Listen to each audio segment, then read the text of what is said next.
Bonjour, nous nous retrouvons donc pour la suite du cours sur les fonctions de référence et nous allons aujourd'hui étudier les deux fonctions, la fonction racine carrée et la cubique. Donc on appelle fonction racine carrée toute fonction définie comme ci-dessous. Donc c'est une fonction dont l'ensemble de définitions, vous voyez, sont les réels positifs, c'est pour ça qu'il y a le plus, c'est-à-dire qu'on n'a pas le droit de prendre la racine carrée d'un nombre négatif. Et l'ensemble d'arrivées, les images, sont aussi des réels positifs, puisque le résultat d'une racine carrée est toujours positif. Donc à une abscisse x, on associe son image, racine de x. Alors vous avez déjà appris à calculer la racine carrée d'un nombre, c'est le nombre tel que racine carrée de x au carré, on retombe sur le nombre x lui-même. Voilà. Donc, propriété 8, la fonction racine carrée est croissante sur 0 plus l'infini. Elle admet 0 comme minimum, il est atteint en l'abscisse 0. Voilà donc le tableau de variation de la fonction racine carrée à connaître. Alors nous allons démontrer maintenant la croissance de cette fonction. Cette démonstration est réservée aux élèves qui vont suivre la spécialité maths l'année prochaine. Les autres, vous pouvez avancer la vidéo. Donc, pour démontrer que la fonction est croissante, toujours pareil, on va prendre deux abscisses A et B positives. Donc, soit A et B positifs, tels que, par exemple, on va prendre arbitrairement A plus petit que B. Et on va comparer l'image de A et l'image de B. Il faut comparer, donc comparons racine de A et racine de B. Alors pour cela, on va étudier le signe de la différence, comme on l'a vu. On va étudier racine carrée de A moins racine carrée de B. Alors là, il y a une petite astuce pour étudier le signe de ça, savoir si c'est positif ou si c'est négatif. On va mettre cette expression entre parenthèses, on va la multiplier par racine carrée de A plus racine de B, mais si je m'arrête là, je n'ai pas le droit de mettre le signe égal. Donc pour compenser, on va aussi diviser par racine de A plus racine de B. Voilà. Donc là, je peux dire que c'est égal. Je peux mettre le signe égal. D'ailleurs, je le mets au bon niveau de la fraction. Donc maintenant que j'ai mis le signe égal, on va pouvoir simplifier. Et on reconnaît en haut une identité remarquable. A moins B, facteur de A plus B, qui est égal à A carré moins B carré. Quel est le but de cette manipulation un peu compliquée? C'est que ça va faire racine carrée de A au carré, moins racine carrée de B au carré, sur racine de A plus racine de B. Et ça se simplifie. Parce que racine carrée de A au carré, bien comme A est positif, ça fait A, moins B, sur racine de A, plus racine de B. Voilà. Donc, on va pouvoir maintenant dire si racine de A moins racine de B est positif ou négatif.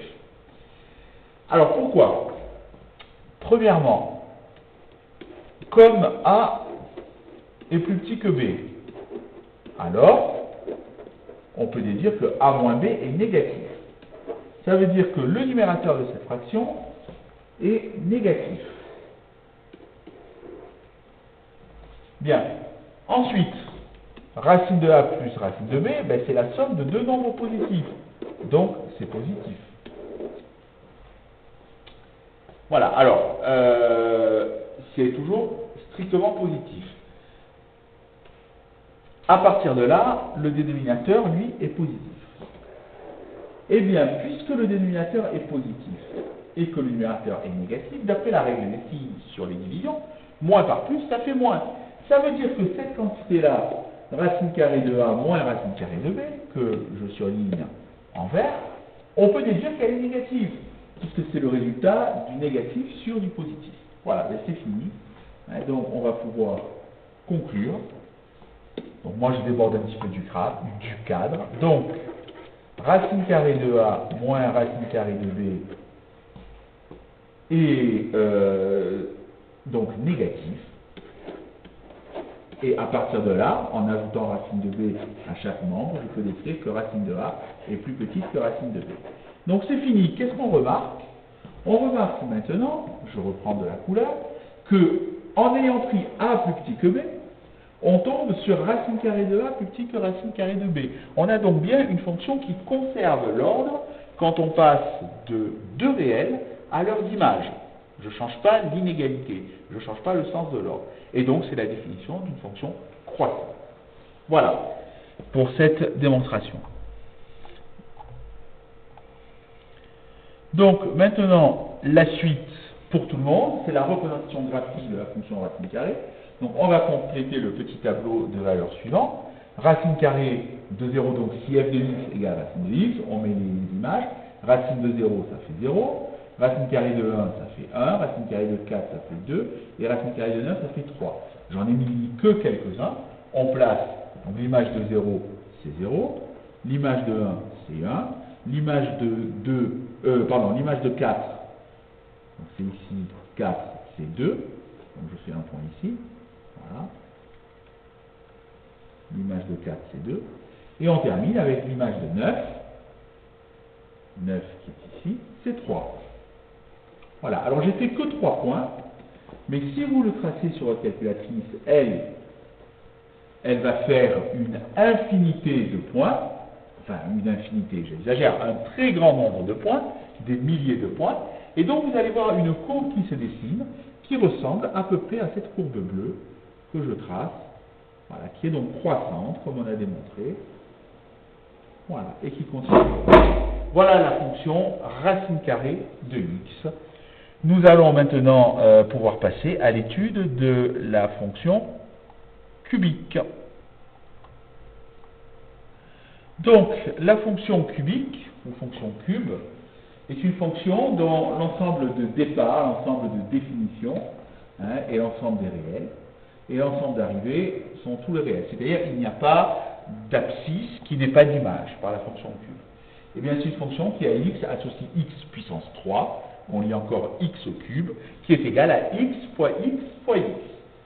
Alors, la propriété 9 est admise. On ne démontrera pas, même pour ceux qui auront la spécialité mathématique, que la fonction cubique est croissante. Donc, effectivement, pour des abscisses qui vont de moins l'infini à plus l'infini, elle est croissante. 0, l'image de 0, c'est 0, 0 au cube. Voilà. En revanche, nous allons démontrer la propriété 10, qui nous dit que la fonction x au cube est une fonction impaire. Elle admet donc l'origine O du repère comme centre de symétrie. C'est ce que nous allons voir sur la représentation graphique. Alors, pour démontrer ça, eh bien, on va poser, donc posons f de x égale x au cube, et on calcule f de moins x. On regarde si c'est égal à f de x, ou à son opposé, ou à rien. Donc f de moins x, c'est moins x au cube.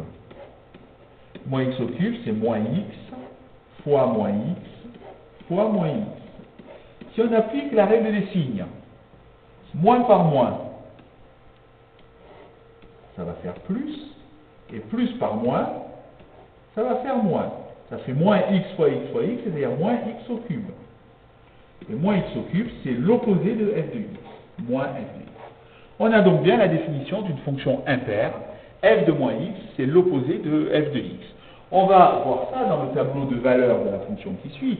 Par exemple, si vous calculez, je commence par 2 au cube. C'est-à-dire l'image de 2, on fait 2 fois 2, 4, fois 2, 8.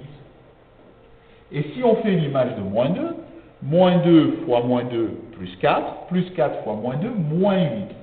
Je vois que l'image de moins 2, c'est l'opposé de l'image de 2. Alors comment on fait pour repérer ça sur le graphique qui est déjà tracé dans votre document de cours? Vous voyez bien ici que, je vais prendre du plus haut, l'image de 2 c'est 8, je la marque en violet, et l'image de moins 2, on voit bien qu'il y a un centre de symétrie qui est l'origine de votre repère. D'accord? Et ça va marcher pour toutes les abscisses, c'est la définition d'une fonction impaire. Donc par exemple, l'image de 1 au cube, c'est 1, moins 1 au cube, c'est moins 1. L'image de 0, 0 au cube, c'est 0. Donc, l'image de 3, 3 fois 3, 9 fois 3, 27. Et l'image de moins 3, moins 27. Voilà. L'image de 4, donc 4 fois 4, 16. 16 fois 4, ça nous donne 64. Et donc l'image de moins 4, ça va faire moins 64. Voilà, donc ces points, l'ensemble de ces points ont été tracés déjà dans le repère. Vous voyez que j'ai dû prendre des unités. Je n'ai pas pris un repère orthonormé parce que sinon ça ne rentrait pas dans la feuille.